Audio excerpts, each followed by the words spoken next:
ഞാൻ പറയുന്ന ഒരു നന്മ നിങ്ങൾ ചെയ്ത ലോകത്താരുടെ വീട്ടിൽ തിന്നാനില്ലെങ്കിലും നിന്റെ ഭാര്യയും മക്കളും പട്ടിണി കിടന്ന് കരയൂല. അള്ളാഹു ഭാഗ്യം തരുമാറാകട്ടെ.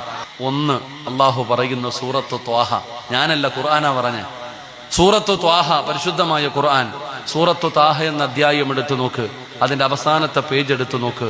അള്ളാഹു പറയുകയാ, വഅ്മുർ അഹ്ലക ബിസ്സലാത്തി വസ്തബിർ അലൈഹാ ലാ നസ്അലുക റിസ്ഖ നഹ്നു നർസുഖുക വൽ ആഖിബത്തു ലിത്തഖ്വ. അള്ളാഹു പറയുന്നു, 5 നേരം പള്ളിയിൽ നിന്ന് ബാങ്ക് വിളിക്കുമ്പോൾ നീയും നിന്റെ കുടുംബവും നിസ്കരിച്ചാൽ മതി, മരിക്കുന്ന കാലം വരെ കഴിക്കാനുള്ള ഭക്ഷണം ഞാൻ തരും. അള്ളാഹു ഈമാൻ തരുമാറാകട്ടെ. അള്ളാഹു ഈമാൻ തരുമാറാകട്ടെ. എന്ത് ചെയ്താ മതി? 5 നേരം നിസ്കരിച്ച മരിക്കുന്ന കാലം വരെ തിന്നാനുള്ള ഭക്ഷണം ഞാൻ തരും. അള്ളാഹു ഈമാൻ തരുമാറാകട്ടെ. അള്ളാഹു ഈമാൻ തരുമാറാകട്ടെ. സംശയം ഉണ്ടെങ്കിൽ വീട്ടിൽ പോയിട്ട് സൂറത്ത് ത്വാഹ അവസാനത്തെ പേജ് എടുത്തിട്ട് ഈ ആയത്ത് ഇങ്ങോട്ട് ഓതി നോക്ക്. അള്ളാഹ് പറയുന്നൊരു ഭക്ഷണം ഞാൻ തരുമെന്ന്. അള്ളാഹു നമുക്ക് ബർക്കത്ത് ചെയ്യുമാറാകട്ടെ. ഇവിടെ ഇത്രയും പേരിയ്ക്കുന്നില്ലേ? ഇവിടെ നിങ്ങളുടെ നാട്ടിൽ ഏറ്റവും നല്ല ഭക്ഷണം കഴിക്കുന്നത് ആരാ?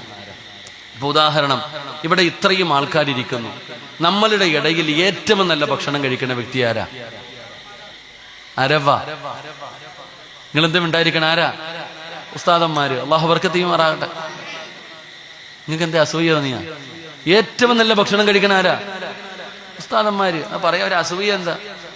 ഏറ്റവും ചെറിയ ശമ്പളം ആർക്കാ? ഉസ്താദന്മാർക്ക്.